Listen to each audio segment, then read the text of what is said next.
A little bit cheaper to get the 12, so I got the 12 and I'm an 11 and that didn't really work Did it out. work out in your favor? No. Nice.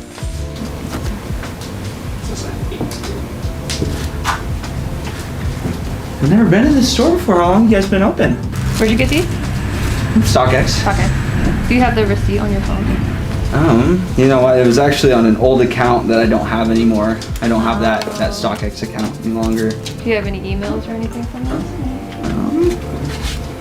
You know what? I don't think I do. It was actually purchased through someone else's StockX account, so I don't have email. This is you?